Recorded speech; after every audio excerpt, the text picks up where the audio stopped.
Сәлем достар, мен сіздерге бүгін ең қорқынышты шын өмірде болған оқиғаны айтып бергім келіп отыр. Алдымен бұл оқиғаны мен бастамас бұрын менің каналыма тіркеліп лайк басуды ұмытпаңыздар. Бұл оқиға бір қыздың басынан өткен екен. Ол қыз орманға барып, қызық көріп, жидек теруге шыққан екен. Бірақ жанында ешкім болмаған. Адамдар болады ғой, қорықпайтын, жау жүрек, сондай қыздардың бірі болған ғой. Алайда бұл оқиға оның басынан өтетін туралы ол мүлдем ойламаған екен. Қараңғы кеш бата бастаған, уақытқа мүлдем қарамай, сол жидектердің қызығына кіріп кеткен қыз бала ары қарай орманның түпкі жағына қарай өте берген. Қараңғы бата бастаған сезген ол, қайда барам, не істеймін деген ой пайда болады. Кейін алдынан 4 үй шыққанын байқайды. Бұл үйде ешкім тұрмағаны, үйлердің адам тұрмайтын екені сырт келбеттерінен ескі екендігі байқалып тұрған екен. Алайда 3 үйге де қағып аша алмай, кейін 4-ші ар жақ бетінде тұрған үйдің есігінің ашық екенін байқап қалады.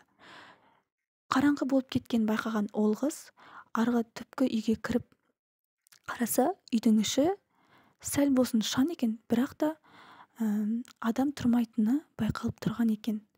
Кейін қарасам, айдың жарық екені байқалып, сол үйде қонайын деп шешеді.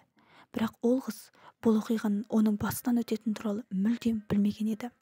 Кейін түнге таман түн ауа бастаған кезде айдың жарығы түсіп, бұлақтың дауысы қатты естіле бастайды.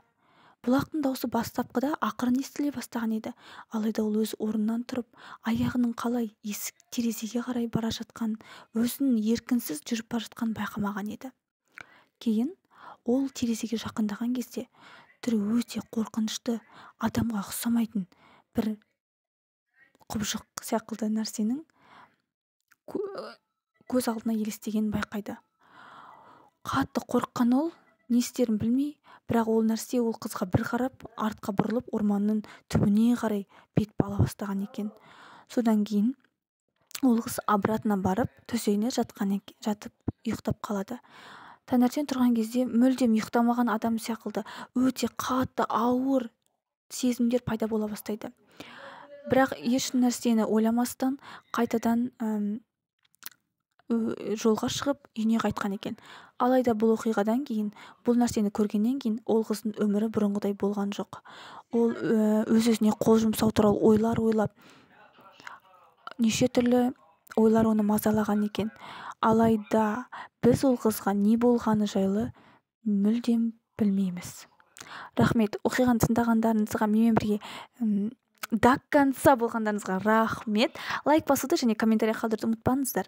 Және тағы да өте қорқынышты оқиғаларды сіздерге бөлісетін боламын. Рахмет.